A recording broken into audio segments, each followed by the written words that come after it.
അപ്പോ യാമിനി പറഞ്ഞു വരുന്നത് പണം എടുത്തത് ദീപക്കാണെന്നാണോ?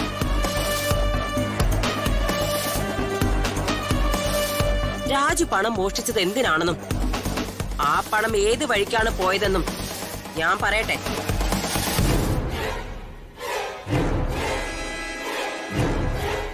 അംബിക മാഡം എന്തൊക്കെയാ പറയുന്നത്? ഞാൻ പറയുന്നതേ 100% സത്യമാ. ആ കാശ് എവിടെയാ പോയതെന്ന് ഞാൻ പറയാം. സർ ഞാൻ പറയട്ടെ. എങ്കി അമ്മായി പറയും. ഈ രാജുവിന്റെ അളിയൻ ജയന്റെ കടയിലേക്ക്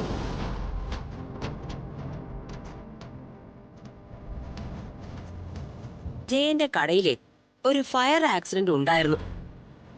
ലക്ഷക്കണക്കിന് രൂപയുടെ നാശനഷ്ടങ്ങളാ ഉണ്ടായേ.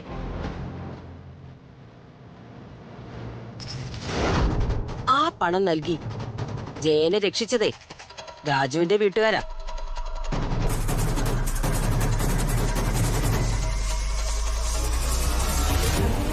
രാജുവിന്റെ വീട്ടില് പണം പൂക്കുന്ന മരമൊന്നുമില്ലല്ലോ. ഉണ്ടോ? പിന്നെ ആ പണം എവിടുന്ന് വന്നു? മാഡം മാഡം എന്തൊക്കെയാ പറയുന്ന? മാഡം എന്നെ തെറ്റിദ്ധരിച്ചിരിക്കുക. ആ പണം നൽകിയത് രമ്യ. രമ്യ നൽകിയതേ അത് വളരെ ചെറിയൊരു തുക. വലിയ ബാധ്യത ജയനുണ്ടായത്.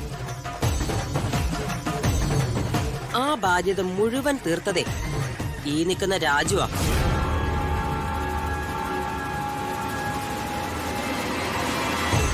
മാഡം എന്താ മാഡം ഇത്? മിണ്ടരുത് നീ. ആ പണം പോയ വഴിയേ ഇപ്പൊ എല്ലാവർക്കും മനസ്സിലായില്ലേ? ഇവൻ കള്ളനാ. 10 ലക്ഷം മോഷ്ടിച്ചതേ ഇവൻ തന്നെയാ.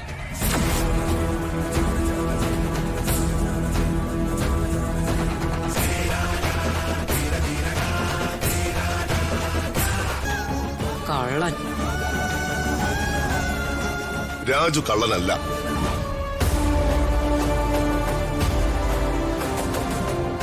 രാജുന് ഈ ജന്മത്തെ കള്ളനാകാനും പറ്റില്ല.